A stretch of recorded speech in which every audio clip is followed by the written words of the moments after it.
عليكم ورحمة الله تعالى وبركاته। একটা কথা আছে, আকাশেতে লক্ষ তারা এক চাঁদের আলো, লক্ষ মানুষ থেকে একজন আল্লাহওয়ালা ভালো।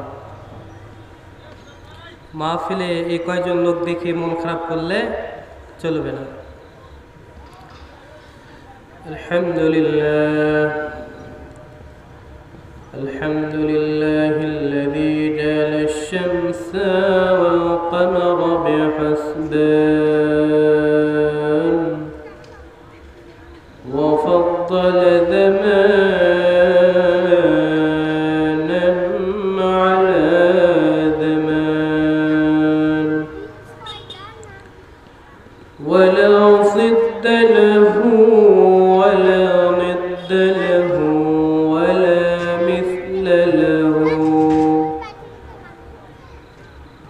ونشهد أن لا إله إلا الله وحده لا شريك له ونشهد أن محمدا عبده ورسوله أما بعد فأعوذ بالله من الشيطان الرجيم بسم الله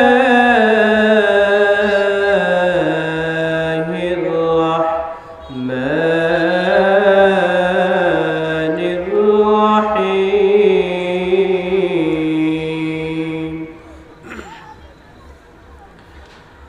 وقضى ربك ألا تعبدوا إلا إياه وبالوالدين إحسانا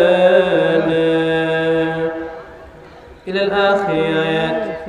وقال النبي صلى الله عليه وسلم لا طاعة لمخلوق في معصية الخالق أو كما قال النبي عليه الصلاة والسلام.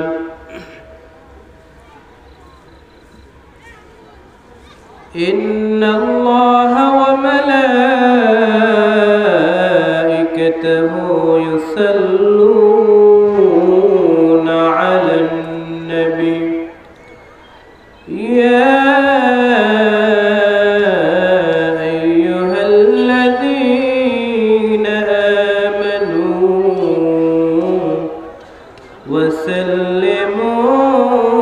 وسلموا تسليما. تشكر اللهم صل على محمد وعلى آل محمد كما صليت على إبراهيم وعلى آل إبراهيم إنك حميد مجيد. اللهم بارك على محمد وعلى آل محمد كما باركت على إبراهيم وعلى آل إبراهيم إنك حميد مجيد. একটু محبة ذكر করি لا إله إلا الله لا إله إلا الله لا إله إلا الله لا إله إلا الله أسمن من غير الله ما جل باجل غير الله لا إله إلا الله لا إله إلا الله হাতে করো হাতের কাম, পায়ে করো পায়ের কাম, জবান শুধু বলো হে মুমিন আল্লাহ তাআলার জাতি নাম, লা ইলাহা ইল্লাল্লাহ, লা ইলাহা ইল্লাল্লাহ, লা ইলাহা ইল্লাল্লাহ মুহাম্মাদুর রাসূলুল্লাহ। আলহামদুলিল্লাহ। সর্বোপরি প্রশংসা রব্বে কারীমের দরবারে যে আল্লাহ পাক আমাকে আপনাকে ফিতনার জামানায় কঠিন মুহূর্তে, যে সময় গোটা পৃথিবী গুনাহের সাগরে হাবুডুবু খাইতেছে, এমন একটি সময়ে আমরা উপনীত হয়েছি যে সময় আমার বাংলাদেশটাকে নিয়ে ষড়যন্ত্র করা হচ্ছে। আমরা প্রায় জায়গায় বলি আমার বাংলাদেশ দ্বিতীয়বার স্বাধীন হয়েছে, কিন্তু আমি মনে করি আমার বাংলাদেশ প্রথম স্বাধীন হয়নি, এখন পর্যন্ত স্বাধীন হয়নি। কারণ আমরা স্বাধীন দেশের বড় দুঃখ নিয়ে বলতে হচ্ছে আমরা স্বাধীন দেশের পরাধীন নাগরিক। কারণ এখনো কোনো হত্যা করলে, কাউকে জমি দখল করে নিলে, খুন খারাপি করলে এখনো আইন অনুযায়ী আমরা এখনো বিচার পাই না। এমন একটা দেশে আমরা বসবাস করি যে দেশে ঘর থেকে বের হলে আমরা ঈমান নিয়ে বের হই, যখন ঘরের ভিতরে ঢুকে আমরা মুনাফিক ফাসিক হয়ে ঘরের ভিতরে ঢুকে। তো কিছু কিছু লোক বলতেছে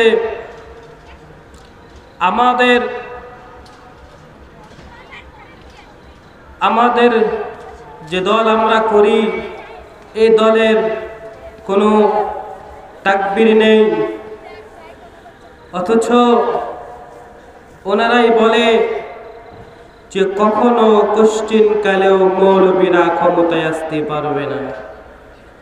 এ কথা বলেছিল ওসমান ইবনে তালহা, যিনি কাফের ছিলেন। কি ছিলেন? কাফের ছিলেন। ইনিও মুহাম্মদকে বলেছিল, মুহাম্মদ তুমিও কখনো কাবা ঘরের চাবি হাতে পাবে না। সংক্ষেপে ঘটনা একটু বলি, তারপর আমার মূল আলোচনা ইনশাআল্লাহ চলে যাবে। ওসমান ইবনে তালহা রাদিয়াল্লাহু তাআলা আনহু, তিনি এমন একজন মানুষ যার ঘরে বংশের যত ব্যক্তি আসবে তাদের হাতের ভেতরে কাবা ঘরের চাবি থাকবে। কিয়ামত পর্যন্ত ওসমান ইবনে তালহার বংশের যত লোক আসবে সকলের হাতে কাবা ঘরের চাবি থাকবে। সুবহানাল্লাহ। আল্লাহর পয়গম্বর ফজরের সময় কাবা ঘরে গিয়ে বলেন, রে ওসমান, কাবা ঘরের দরওয়াজাটা খুলে দাও। কত লোক তো কাবা ঘরে যায়, কারণ আবু জেহেল, উতবা, শাইবা যত কাফের মুনাফিক ছিল সকলেই কাবা ঘরে গিয়ে তারা প্রভুর কাছে প্রার্থনা করত।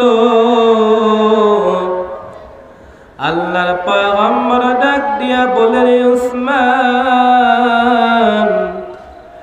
আমারে কি কাবা ঘরে ঢুকতে দিবা?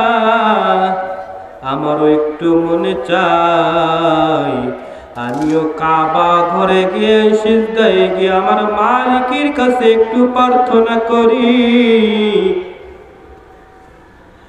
উসমান ডাক দিয়া বলে, রে এরে নাপাক মুহাম্মদ, এরে অপবিত্র মুহাম্মদ, তোরে আমি কাবা ঘরে ঢুকতে দিব না। মুহাম্মদুর রাসূলুল্লাহ ডাক দিয়া বলে, রে উসমান, আমি কি এমন অন্যায় করেছি যাহার জন্য আমার জন্য কাবা ঘরের দরওয়াজা বন্ধ? উসমান বিন তালহা বলেন, ও মুহাম্মদ, আমার আবু জেহেল বলে গিয়েছে মুহাম্মদ যেন কাবা ঘরে না ঢুকতে পারে। আল্লাহর পয়গম্বর ওসমানকে ডাক দেয়া বলে, রে ওসমান, এখন তো ফজরের সময়, সকল মানুষ ঘুমাইয়া গেছে, আমারে একটু ঢুকতে দাও, আবু জেহেল আসবে না। ওসমান বিন তালহা বলেন, ওরে নাপাক মুহাম্মদ, ওরে মুসলমান, যে নবীর চেহারার দিকে তাকালে জাহান্নামের আগুন হারাম। কোন ব্যক্তি যদি স্বপ্নের যুগে নবীকে দেখে, নবীর সঙ্গে দিদার হয়ে যায়, আল্লাহ ওই বান্দার জন্য জাহান্নামের আগুন হারাম করে দেয়। অথচ ওসমানের কোনো দয়া নাই, কোনো মায়া নাই। ওসমান আরো বলেন, নাপাক মুহাম্মদ, সকলে ঢুকতে পারবে, তুই অপবিত্র মুহাম্মদ ঢুকতে পারবি না। আল্লাহর পয়গম্বর হাতটা পাটা বলে, রে উসমান, হাতে ধরে বলে, রে উসমান, একবারের জন্য ঢুকতে দাও। উসমান বলে, রে মুহাম্মদ, যদি তুমি আবু জেহেলের থেকে অনুমতি নিয়ে আসো, তাহলে কাবা ঘরের দরওয়াজাটা আমি খুলে দেব। আল্লাহর পয়গম্বর কাবা ঘরের গেটের সামনে দাঁড়াইয়া আছে। কখন আবু জেহেল আসে? কিছুক্ষণ পর আবু জেহেল কাবা ঘরের সামনে হাজির হয়ে গেছে। আল্লাহর পয়গম্বর আবু জেহেলকে বললেন, ওরে চাচা, ওসমান আমারে কাবা ঘরে ঢুকতে দেয় না, তুমি তো আমার চাচা, একটু ওসমানকে বলো আমার কাবা ঘরে যেন ঢুকতে দেয়। আবু জেহেল বললেন, রে মুহাম্মদ, তুমি তো নাপাক, তুমি তো অপবিত্র, তোমাকে কাবা ঘরে ঢুকতে আমি দেব না। অথচ আবু জেহেল নবীজিকে বড় মহাব্বত আর ভালোবাসতেন। একদিন আল্লাহর পয়গম্বর ছোট্ট বাচ্চা বালেক, এখনো হয় নাই, আল্লাহর পয়গম্বর ছোট্ট বাচ্চারা বিকেল বেলায় খেলাধুলা করার জন্য যাইতে, আল্লাহর পয়গম্বর তিনিও গিয়েছে, গিয়ে তিনি খেলাধুলা করেছেন, কিন্তু বিকাল সন্ধ্যা হয়ে যায়, আল্লাহর পয়গম্বর বাড়িতে আসে না। পাহাড়ের কিনারায় একটু আওয়াজ আসে, কান্নার আওয়াজ। আবু জেহেল বলে, কে কান্না করে? মুহাম্মদ বলে, চাচা আমি মুহাম্মদ। আবু জেহেল বলেন, ওরে মুহাম্মদ কান্না করো কেন, কারণটা কি? মুহাম্মাদুর রাসূলুল্লাহ সাল্লাল্লাহু আলাইহি ওয়াসাল্লাম কান্না জড়িত কণ্ঠে বলে, ওরে চাচা, বিকেল বেলায় সকলের মার বাবা সে, সকলের মা বাবা কপালে ঠোঁটে চুম্বন দিয়ে বাড়িতে নিয়ে যায়। ও চাচা, আমার মা নাই, আমার বাবাও নাই। আবু জেহেল বলে, নূরে মুহাম্মদ তোমার কেউ নেই তো কি হয়েছে? আমি চাচা তো এখনো জীবিত আছি। আল্লাহর পয়গম্বরকে আবু জেহেল উটের উপরে সওয়ারি করে বুকের সঙ্গে চাপাইয়া বলে, রে মুহাম্মদ তোর কেউ নেই তো কি হয়েছে? আমি চাচা এখনো জীবিত আছি।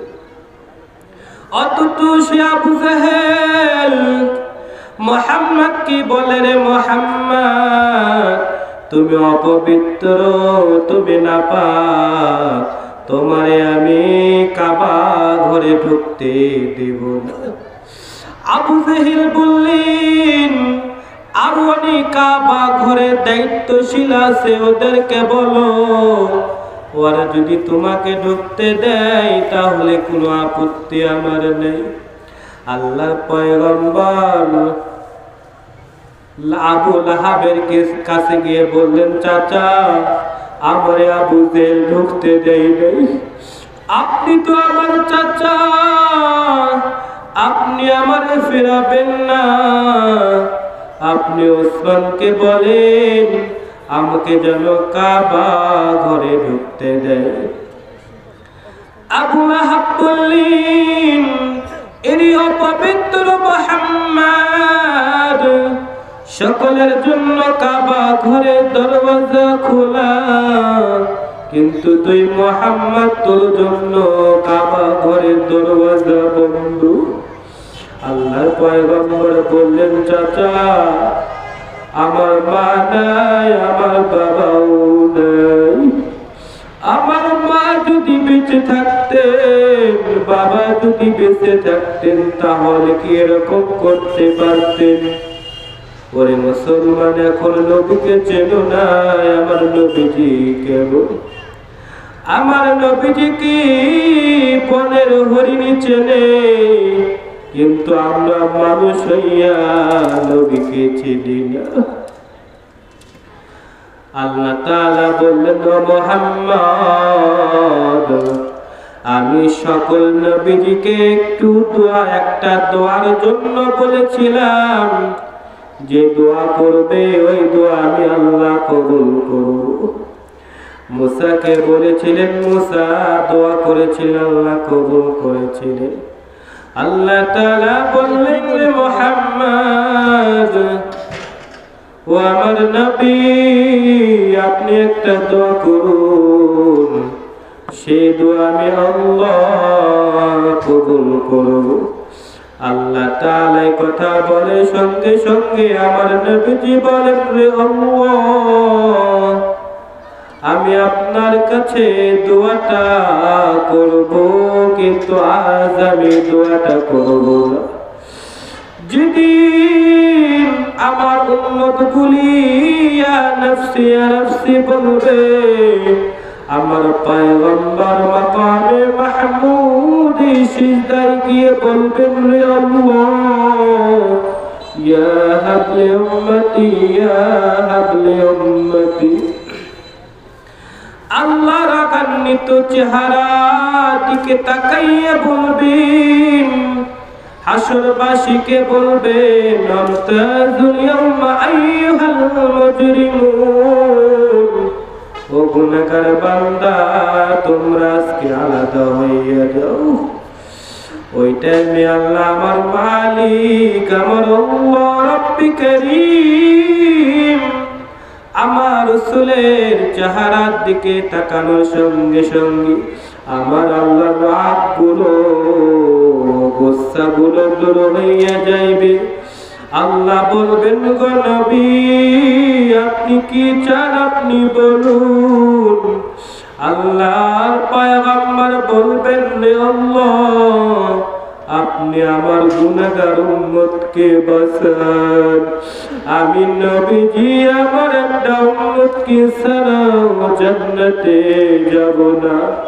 ও মুসলিম মুসলমান এখনো নবীকে চিনো নাই, কাকে চিনলে? অথচ আমরা মানুষ হইয়া নবীজিকে চিনি না। বনের হরিণী হইয়াও নবীজিকে চিনিস। দুইটা হরিণী বনের ভিতরে ঘুরে, একটা হরিণী ঘুরতেছে,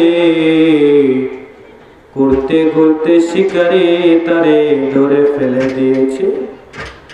হরিণী তার কণ্ঠে দিয়া বলে ও শিকারী আমারে ছেড়ে দাও, আমার বাড়িতে দুইটা বাচ্চা আছে, ওরা যদি না খাইতে পারে ওরা মারা যাবে।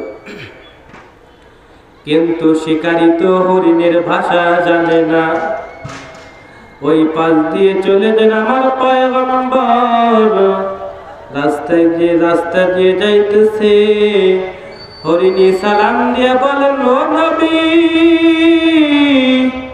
আমার ভাষা শিকারী বোঝে না, আপনি আমারে বাঁচান। আল্লাহর পয়গম্বর শিকারীর কাছে গিয়ে যখন গেলেন হরিণী বললেন ও আল্লাহর পয়গম্বর আমার দুইটা বাচ্চা আছে, যদি এই মুহূর্তে দুধ পান না করে আমার দুইটা বাচ্চায় মারা যাবে। আপনি শিকারীকে একটু বলুন আমারে যেন ছেড়ে দেয়। ও নবী আমি আপনার কাছে ওয়াদা করে গেলাম আমার দুইটা বাচ্চারে দুধ পান করি আমি আবার ফেরত আসবো। আল্লাহর পয়গম্বর শিকারীকে বললেন ও শিকারী ভাই এই হরিণী মা হরিণীকে ছেড়ে দাও।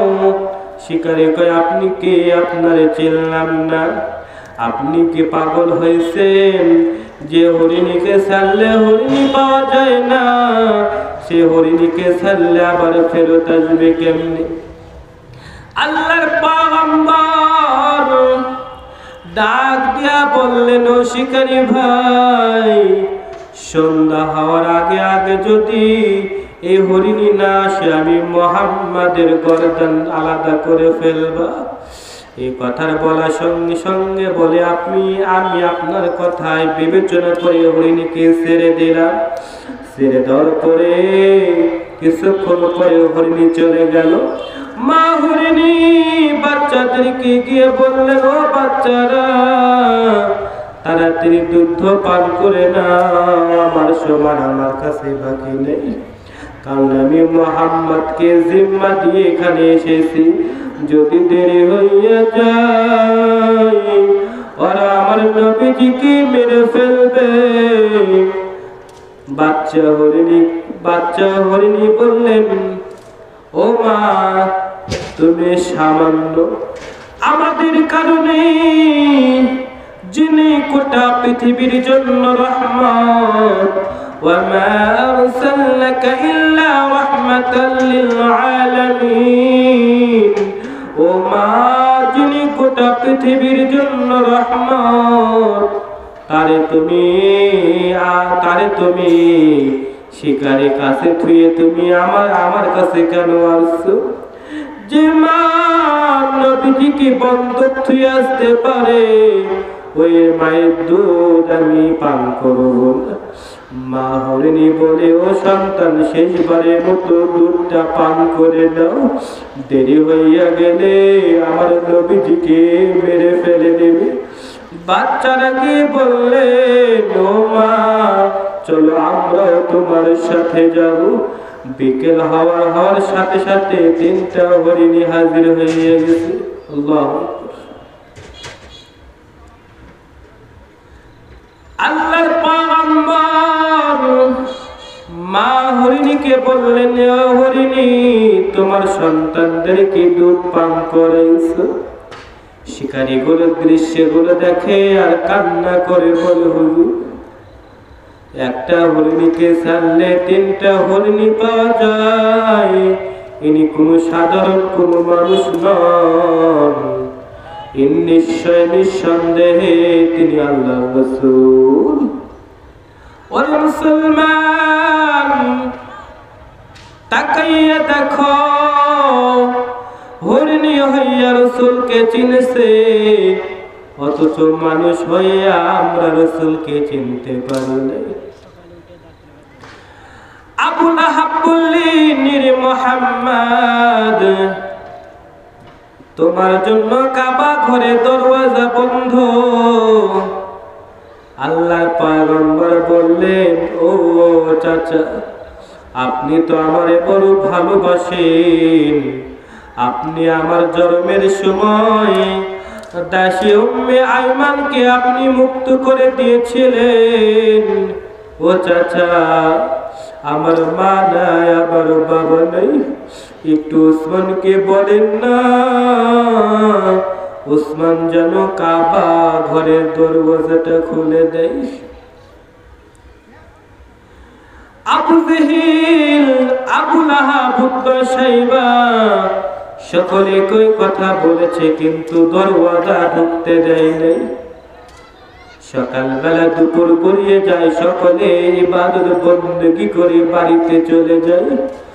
মাগরিবের আগে আগে আল্লাহর পয়গম্বর উসমানকে বলে, রে উসমান, সকলে চলে গেছে, আমার কাবা ঘরে ঢুকতে দাও। উসমান বলে, মুহাম্মদ, এ মুহাম্মদ, সকাল থেকে এখনো আছো তুমি? তোমার কি শরম নাই, লজ্জা নাই? তুমি কি বেহায়া মানুষ? সকালে তোমার আবু জেহেল, উতবা, শাইবা, মুগীরা সকলে বলেছে তোমার জন্য দরওয়াজা বন্ধ।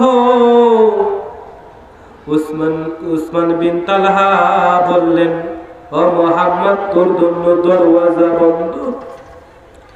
আল্লাহর পয়গম্বর আবার বললেন, রে উসমান, সকলে চলে গেছে, কেউ দেখবে না, আমার একটু ঢুকতে দাও। উসমান ইবনে তালহা বললেন, ও মুহাম্মদ, আর বলবি না রে মুহাম্মদ, আর দরওয়াজা খোলা যাবে না।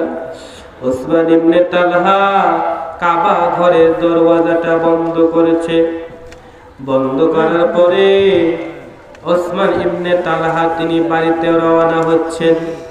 আল্লাহর পয়গম্বর ডাক দিয়ে বলে, রে তালহা, শোনো শোনো, একটা কথা শুনে যাও। উসমান বলেন, রে মুহাম্মদ, আমি আবারও বলেছি তোর জন্য দরওয়াজা বন্ধ, আর বলবি না। আল্লাহর পয়গম্বর ডাক দিয়া বললেন, রে উসমান ইবনে তালহা, শোনো, আমারে তুমি চাবি দিলে না, এমন একটা সময় আসবে, ওই চাবি তোমার হাত দ্বারা আমাকে তুমি দিবে। উসমান ইবনে তালহা ঠাট্টা বিদ্রুপ হাসি দিয়ে বলে, রে মুহাম্মদ, তুই জীবনে ক্ষমতায় আসতে পারবে না, কোশ্চিন কালেও সম্ভব না। আচ্ছা বলেন তো, রাসূলের কথা সত্য হয় না মিথ্যা হয়? সত্য। সত্য সত্য হবে। উসমান তিনি একটু হেসে দিয়ে বললেন, কোশ্চিন কালেও সম্ভব নয়। আল্লাহর পয়গম্বর পয়গম্বর হিজরত করে মদিনায় রওনা হয়ে গেলেন। মদিনাতে যাওয়ার পরে সাহাবায়ে কেরাম আজমাইন সকলে চলে গেলেন। 10 বছর পরে তিনি মদিনা বিজয় করে কাবার সামনে হাজির হয়ে গেছেন। মক্কার লোকের বড় ভয়, কারণ আমরা মুহাম্মদকে বড় মারধর করেছি, আমরা মুহাম্মদকে দেখতে পারি নাই। ওই মুহাম্মদ ক্ষমতা পেয়েছে, তাড়াতাড়ি এখান থেকে ভেগে যাও, কারণ মুহাম্মদ পাইলে তোমারে মেরে ফেলে দেবে। কি করছে? মক্কার লোকেরা সকলে বাড়ি ঘর ছেড়ে পলায়ন শুরু করছে। আল্লাহর পয়গম্বর মক্কা বিজয় করার পর যখন মদিনায় আসলেন, আসার পর যখন কাবা ঘরের সামনে গেলেন, যার পরে বেলালকে বলে, রে বেলাল, মনটা উজাড় করে আজকে আজানটা দাও, কারণ ওরে বেলাল তুমি তো মহাব্বতে উচ্চ কণ্ঠে আজান দিতে পারো নাই। ওরে বেলাল, আজকে তুমি কাবা ঘরের ভিতরে আজকে আজানটা দিয়ে দাও। বেলালে হাফসি রাদিয়াল্লাহু তাআলা আনহু যখন কাবা ঘরের দরওয়াজায় গেছেন, কাবা ঘরের দরওয়াজা বন্ধ। আল্লাহর পয়গম্বর বলে, রে বেলাল, তুমি কেন দাঁড়াইয়া গেছো? আজানটা দিয়ে দাও। বেলাল বললেন, আল্লাহর পয়গম্বর, যদি কাবা ঘরের দরওয়াজাটা খোলা পাইতাম তাহলে না ঢুকতাম। আল্লাহর পয়গম্বর বলে, রে ওরে বেলাল, কাবা ঘরের দরওয়াজা কি বন্ধ? বলে, হ্যাঁ, কাবা ঘরের দরওয়াজা বন্ধ। আল্লাহর পয়গম্বর বেলালকে বলে, রে বেলাল, আজকে তুমি কাবা ঘরে উপরে ওঠো, উপরে উঠে তুমি আজানটা দিয়ে দাও। আল্লাহর পয়গম্বরের কথা বলার সঙ্গে সঙ্গে ওমর, আবু বকর, আলী তিনজনই কান্দের উপর ভর করে কাবা ঘরে উপরে উঠলেন। ওঠার পরে যখনই আল্লাহু আকবার বলে আজানটা দেবেন, আল্লাহর পয়গম্বর বললেন, রে বেলাল, আজানটা দিতে বললাম, কেন আজানটা বন্ধ করেছো? বেলাল দিকে বলে, মুহাম্মাদুর রাসূলুল্লাহ, আমি আজানটা দেব, কিন্তু কাবা ঘরের উপরে একজন আটুসাটু হইয়া কিনারায় বসে আছেন। আল্লাহর পয়গম্বর বলে, রে বেলাল, ওরে পাটা একটু নাড়া দাও। যখন বেলাল পাটা হাত দেয়, মাথা সহ নড়ে। কি সহ নড়ে? মাথা সহ নড়ে। বেলাল বললেন, ও আল্লাহর পয়গম্বর, এরে এরে মেরে হাতে নাড়া দিয়ে পা নড়ে, পায়ে নাড়া দিয়ে হাত নড়ে, চেহারাও দেখা যায় না। আল্লাহর পয়গম্বর বললেন, রে বেলাল, একটু চেহারাটা তোলো, একটু চেহারাটা তুলে দেখে। ওই যে উসমান ইবনে তালহা বলেছিল, অপবিত্র মুহাম্মদ, তোরে কাবা ঘরে ঢুকতে দেওয়া যাবে না। কি দেওয়া যাবে না? উসমান ইবনে তালহা আল্লাহর পয়গম্বর বললেন, রে বেলাল, ওরে নিচে নামাইয়া দাও। কিন্তু এমন ভাবে ঘুমাইয়া গেছে, মনে হচ্ছে জান্নাতে ঘুমাচ্ছে।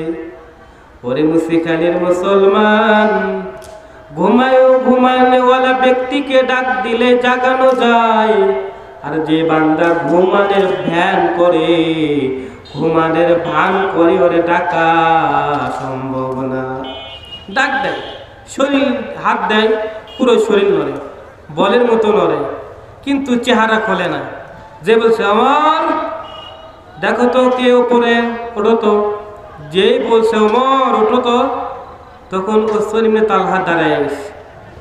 দাঁড়িয়ে দেখে ওই রে ওসমান, যিনি বলেছিল, কি বলেছিল, এ মোহাম্মদ তুই ক্ষমতায় বসতে পারবি না, এই কাবা ঘরে ঢুকতে পারবি। যারা বলেছিল আমরা ক্ষমতায় থাকবো 42 সাল পর্যন্ত, আমরা ভেবেছিলাম হাই রে হাই সব দিকে দরওয়াজা বন্ধ, ক্ষমতায় নামাই কেন, এমন জুলুম শুরু করেছে, আমরা ভেবেছিলাম নামাইতে মনে হয় পারবে না। কিন্তু আল্লাহ বলে আরে জালেম, যতই বাহাদুরি করো, ওমাকারু মাকরুল্লাহু খায়রুল মাকিরিন, ইন্না বাতশা রাব্বিকা লাশাদীদ, আমার ধরা বড় কঠিন, যারে ধরি ওরে আমি সারি। কিন্তু আল্লাহ পিপিলিকার মতো কিছু আল্লাহর প্রিয় বান্দাকে আল্লাহ পাঠিয়ে দিয়েছে পিপিলিকার মতো।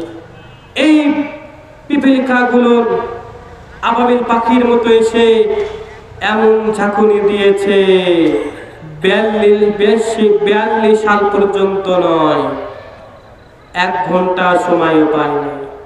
সেনাবাহিনী বলেছে ম্যাডাম পেছনে আবাবিল পাখি, যদি 5 মিনিট দেরি করেন আপনার পছন্দ খুঁজে পাওয়া যাবে না, তাড়াতাড়ি ভাবুন।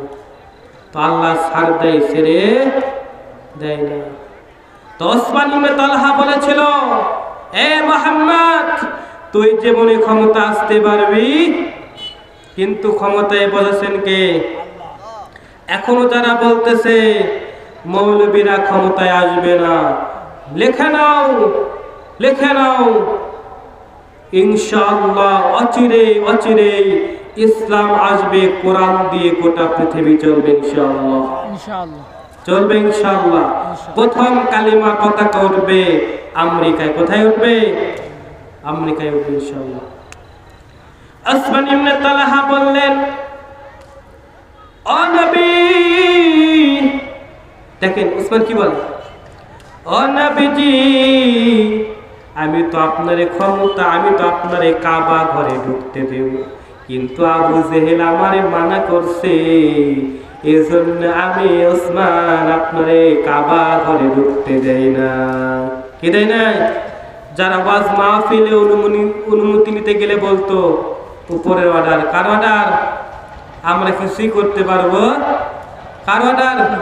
উপরের অর্ডার, আমরা কিছুই করতে পারবো।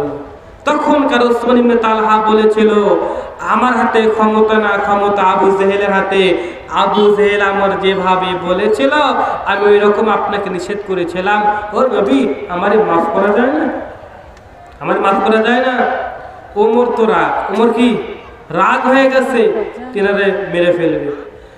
আল্লাহর পয়গম্বর ডাক দিয়ে বললেন ওরে ওসমান ইবনে তালহা যা, তোরে মাফ করে দিলাম। কি করে দিলাম? মাফ করে দিলাম।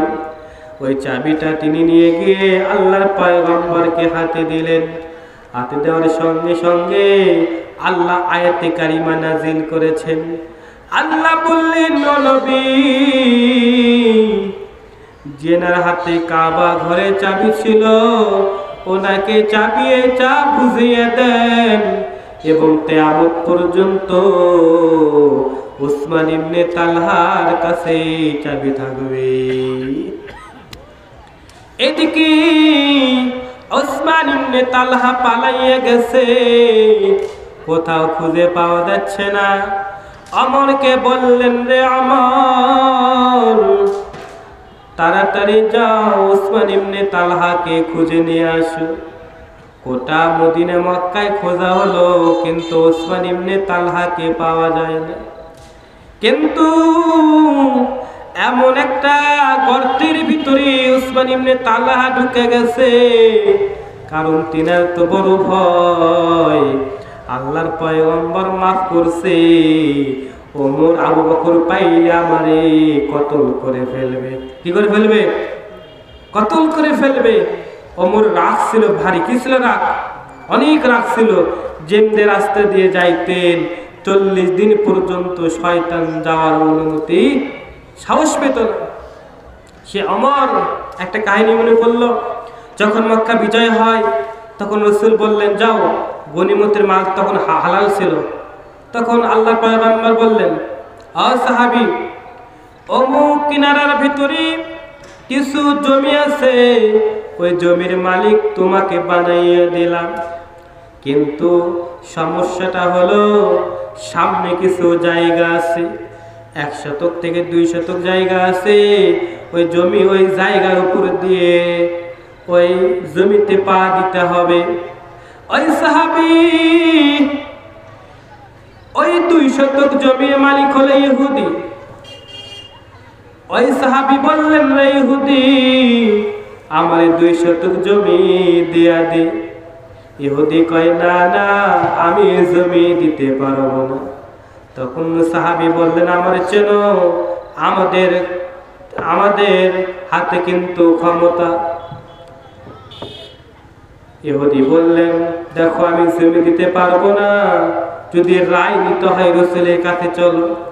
এখন সাহাবী মনে মনে ভাবছে যে ক্ষমতার নারায়ে তাকবীর, আল্লাহু আকবার, দ্বিতীয় বক্তার আগমন, আল্লাহু আকবার, যেটা বলতেছিলাম। ওই ইহুদি বললেন,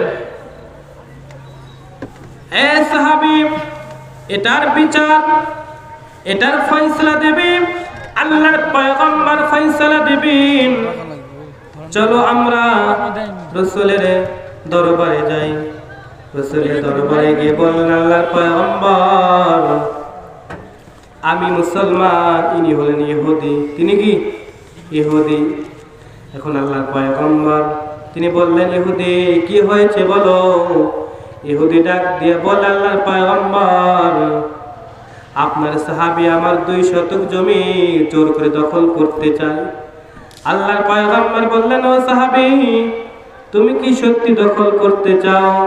সাহাবী বললেন, আল্লাহর পয়গম্বর, আমাদের হাতে তো ক্ষমতা, ইনি ইহুদি, সমস্যা কোথায়? আল্লাহর পয়গম্বর ডাক দিয়া বললেন, রে সাহাবী, এই ব্যক্তিরে তুমি জমিটা ফেরত দিয়ে দিবা। এই জমিটা তুমি ফেরত দিয়ে দিবা। যখন জমিটা ফেরত দিতে বললেন, আল্লাহর পয়গম্বর বললেন, সাহাবী এবং ইহুদি চলে গেলেন।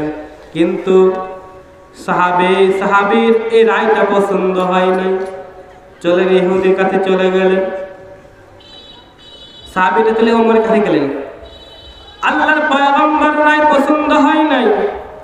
ওই সাহাবী মনে করেছেন, যেহেতু ওমর মুসলমান, আমিও মুসলমান, আল মুসলিমু আখু মুসলিমি, মুসলমান ভাই ভাই, হয়তো বা ওমর আমার পক্ষে রায়টা দেবে।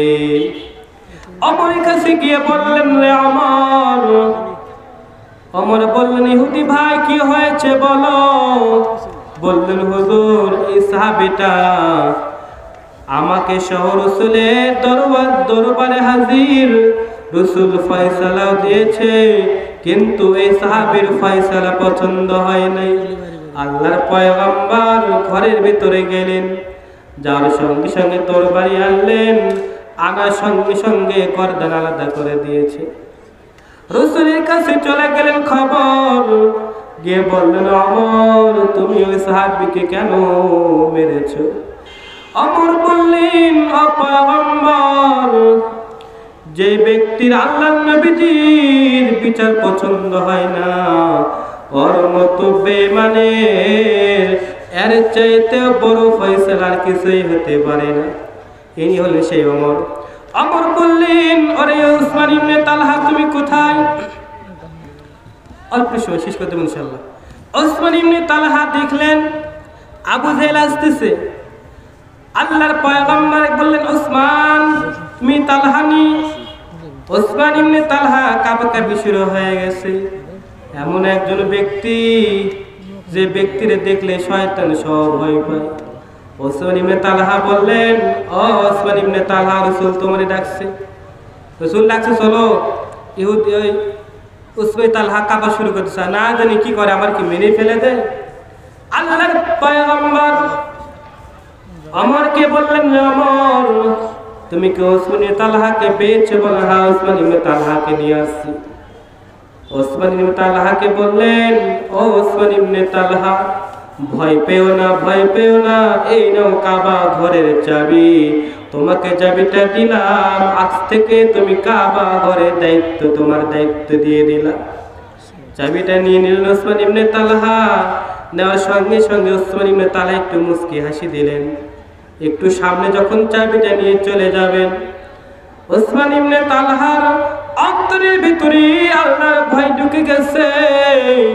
উসমান ইবনে তালহা বললেন যে নবীর চরিত্র এত সুন্দর, তার কথা এত সুন্দর, তিনি এমন একজন নবী যে নবীকে আমি অপবিত্র বলে গালি দিয়েছিলাম, নাপাক বলে গালি দিয়েছিলাম, কিন্তু সেই নবী আমি উসমান ইবনে তালহাকে কাবা ঘরে চাবিটা দিয়ে দেয় আর বলে, রে উসমান, আমার কথায় যদি কোনো কষ্ট পাও আমারে মাফ করে দাও।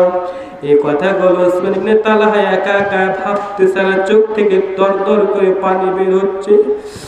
উসমান ইবনে তালহা রাসূলের পাটা চড়াইয়া ধরে বলেন, নবীজি, আমি আপনার সঙ্গে বড় বেয়াদবি করেছি, আমারে মাফ করে দেন।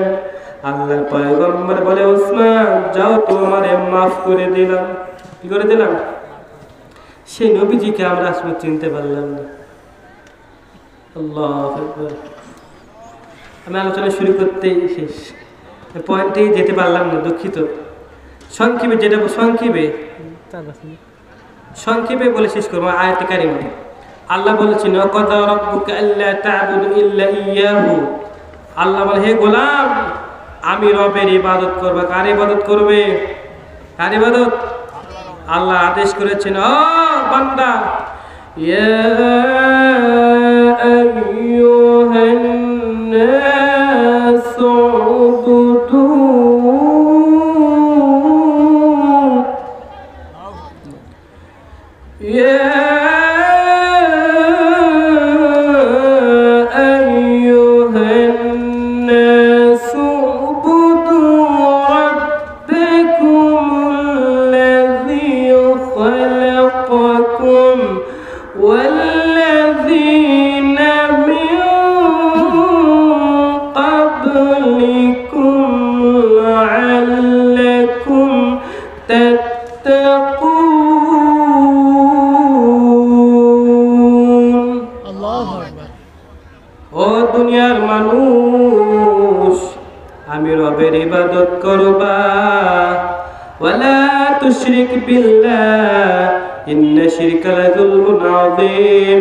আমি রবের সঙ্গে কাউকে শিরিক করব না। ওরে মুসলিখালীর মুসলমান, আল্লাহর পয়গম্বর বলেন, লা তাআতা লিমাখলুকিন ফি মাসিয়াতিল খালিক। আল্লাহকে বেজার করিয়ে দুনিয়ারে খুশি করা হারাম, আর দুনিয়াকে খুশি করে আল্লাহকে বেজার করা হলো হারাম। ওরে মুসলমান, আজকে রবকে চেনো নাই, যে রব তোমার এত মহব্বত করে। ওরে মুসলিখালীর মুসলমান, আওয়াজ যতটুকু কানের ভেতরে যায়, দিল দ্বারা অন্তর দ্বারা মহব্বতে কথাগুলো বলি। আমারে আপনারে আল্লাহ বড় আদর করে বানাইছেন। আল্লাহ চায় না তুমি জাহান্নামে যাও। ওরে মাটির মানুষ, মাটির মতো নরম হইয়া চলিও, কারণ তুমি দেখছো মাটির ভিতরে কত ধৈর্য। এত অন্যায় করো, এত গুনাহ করো, জিনা করো, গালিগালাজ দাও, মিথ্যা কথা বলো, আযান শোনার পরেও মসজিদের দরওয়াজায় যাও না, অথচ আল্লাহ তোমার জন্য রিজিক বন্ধ করে দেয় নাই। যদি আল্লাহ চাইতেন, ও বান্দা তুই আমার ইবাদত করিস না, তোমাকে আমি রিজিক দেব না, কিন্তু আল্লাহ বলে, রে বান্দা, আমি আল্লাহ তোরে বড় মহব্বত করে বানাইছি, আমি আল্লাহ চাই না তোরে জাহান্নামে দেব। আমি আল্লাহ তোরে কত বড় ভালোবাসি জানো। যখন তুমি কিছুই ছিলে না, মায়ের পেটের ভিতরে ছিলা, জমট রক্ত ছিলা, হাড্ডি গোস্ত এগুলো ছিলা, মায়ের পেটের ভিতরে কেমনে খাবি না খাবি এই ব্যবস্থা আমি রব মায়ের নাভির ভিতরে দিয়ে তোরে খাবারের ব্যবস্থা করে দিল। ওরে মাটির মানুষ, আমি আল্লাহ পেটের ভিতরে মুখ দিয়ে তো খাবার দিতে পারতাম, কিন্তু আমি আল্লাহ কেন দেই নাই জানো? কারণ দুনিয়ায় গিয়ে তুমি আমার জবান দিয়ে আমার আল্লাহ তুই ডাক দিবি। যখন তুমি যখন তোমার মাকে মা কইয়া ডাক দাও, বাবাকে বাবা কইয়া ডাক দাও, মাকে মা কইয়া ডাকলে মার কলিজা ঠান্ডা হয়। একবার যদি আমারে আল্লাহ বলে ডাক দাও, আমি আল্লাহ কুদরতি অন্তর ঠান্ডা হয়ে যায়। ও মানুষ, এখন রব্বি কেন চেনো নাই? হাতে পায়ে ধরে বলে রবকে চেনো, রবকে চেনো। যে আল্লাহ তাআলা তোমার এত মহব্বত করে বানাইছেন, সে রবকে ভোলা যাবে না। সামান্য মানুষ যদি কোনো উপকার করে, তারা মেহমানদারি করে খাওয়াও, টাকা হাদিয়া দাও, এত মহব্বত করো। অথচ যে আল্লাহ বিনা পয়সায় তোমারে পানি দিচ্ছে, বিনা পয়সায় তুমি অক্সিজেন নিশ্বাস ছাড়তেছো, এত ফ্রি আল্লাহ বলাইতেছে, অথচ তুমি আমি আল্লাহর ইবাদতের শুকরিয়া আদায় করি না। আল্লাহ তাআলা বলে, রে মানুষ, আমি যদি চাইতাম, আমি আল্লাহ তোরে দুনিয়াতে আসার পরে তুই গুনাহ করলে তোরে চেক বন্ধ করে দিতে পারতাম, কিন্তু আমি আল্লাহ দেই নাই। কেন জানো? আমি আল্লাহ তোরে অনেক ভালোবাসি। আল্লাহ সকলকে বোঝার তৌফিক দান করুন। সম্মানিত হাজিরিন, কথা বিস্তারিত বলতে পারলাম না, যতটুকু বললাম নবীজির মহাব্বতে বলেছি, আল্লাহকে এক রব বলে স্বীকার করে বলেছি। যাই হোক মাহতারাম হাজিরিন, একটা কথা আছে, এই কজন লোক দেখে যে আমরা মন বেজার হব তা কখনো, একটা কথা আছে, আকাশেতে লক্ষ তারা এক চাঁদের আলো, লক্ষ মানুষ থেকে একজন আল্লাহওয়ালা ভালো। আল্লাহ সকলকে যতটুকু কথা বললাম, আমাকে সহ যারা শ্রবণ করলেন, সকলকে আমল করা তৌফিক দান করুন। আল্লাহ আমাকে আপনাকে সকলকে সিহাতে কুল্লিয়া দান করুন। আল্লাহ সকলকে আল্লাহ হিদায়াতের গলায় মালা নিয়ে বাড়িতে যাওয়ার তৌফিক দান করুন। নাসরুম মিনাল্লাহি ফাতহুম করিম। আসসালামু আলাইকুম ওয়া রাহমাতুল্লাহি ওয়া বারাকাতুহু।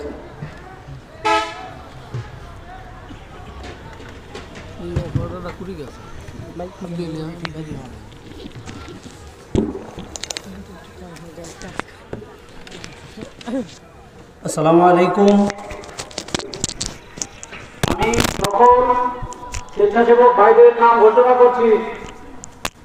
আপনারা